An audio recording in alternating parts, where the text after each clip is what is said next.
Today's part is well of death और wall of death.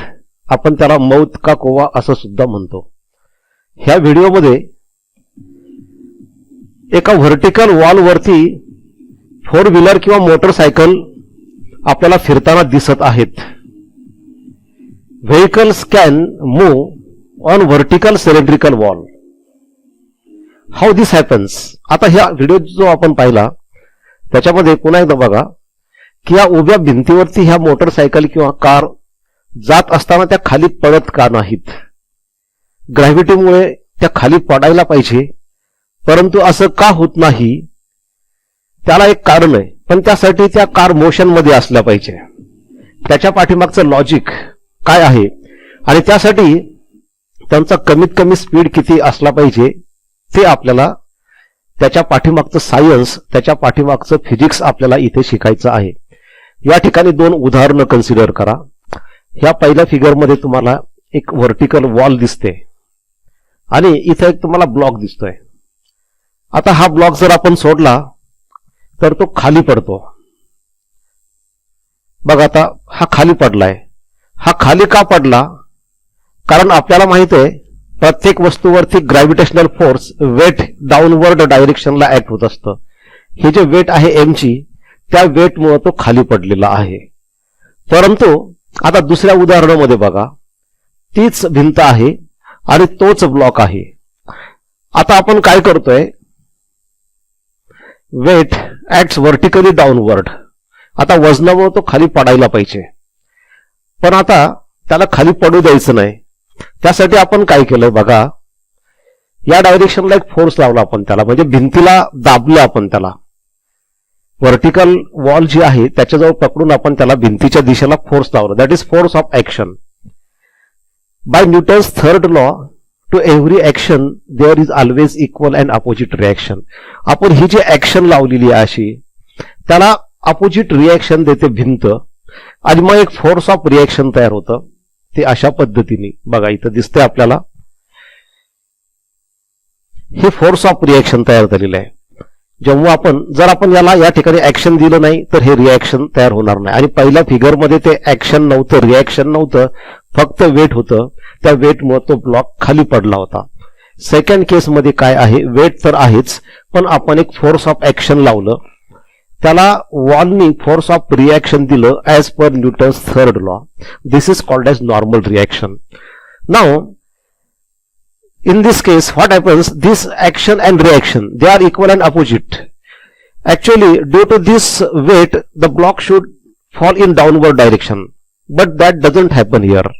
तसं इथं घडत नाही. Because when this block try to move in downward direction, friction is developed there in between this wall and block, and we know friction always act in a direction opposite to relative motion. आणि लक्षात घ्या की friction कधी तयार होतं, जेव्हा normal reaction असते तेव्हाच. त्यामुळे आता इथे एक फ्रिक्शन तयार होतं वरच्या दिशेला. हे अशा पद्धतीने फोर्स ऑफ फ्रिक्शन तयार झालेलं आहे. आणि हे फोर्स ऑफ फ्रिक्शन जे असतं ते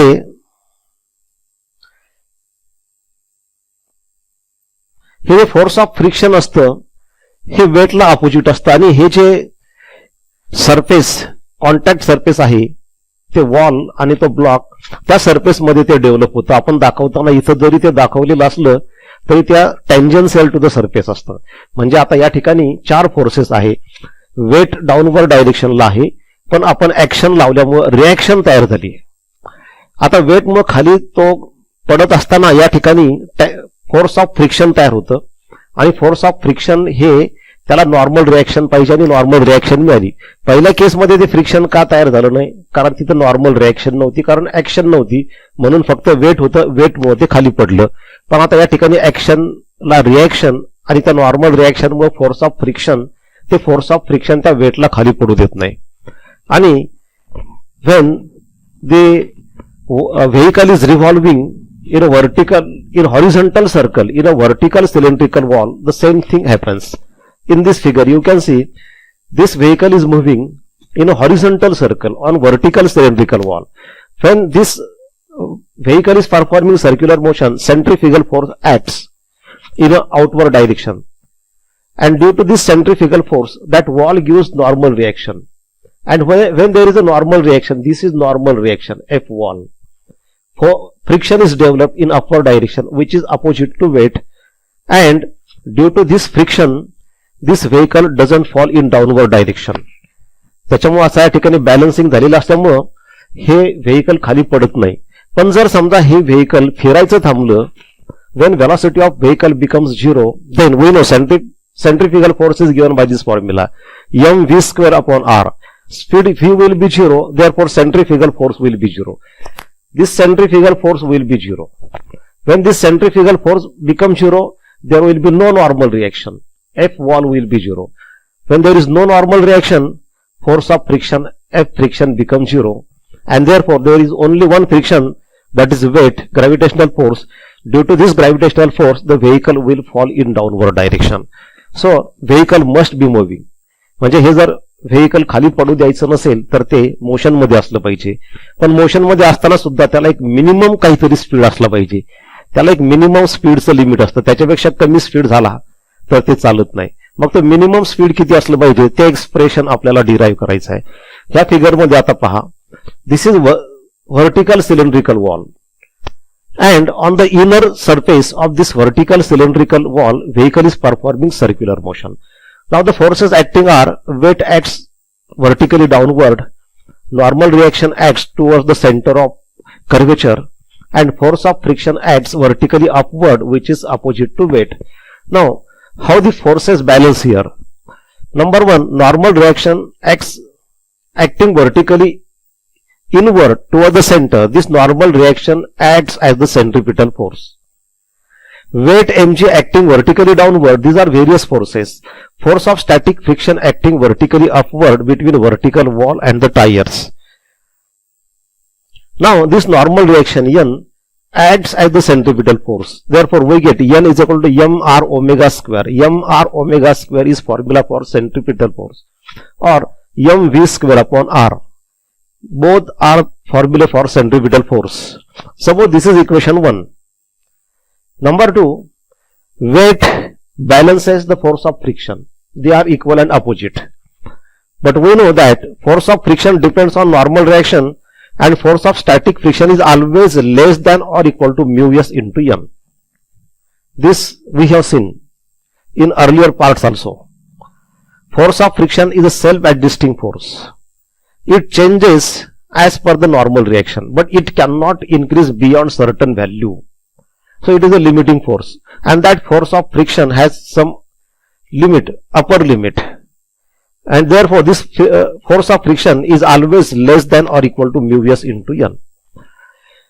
Therefore this is suppose equation 3, keeping value of n and fs from equation 1 and 2 in equation 3. The value of n, this is in equation 1, and fs in equation 2. Keep these two values in this equation 3, we get the next equation mg. This equation 3, in this equation 3 we have kept fs equal to mg, number 1, and number 2, n is equal to mv square upon r. So from that, now in this equation what happened? Baga, this m get cancelled, so we get this next step.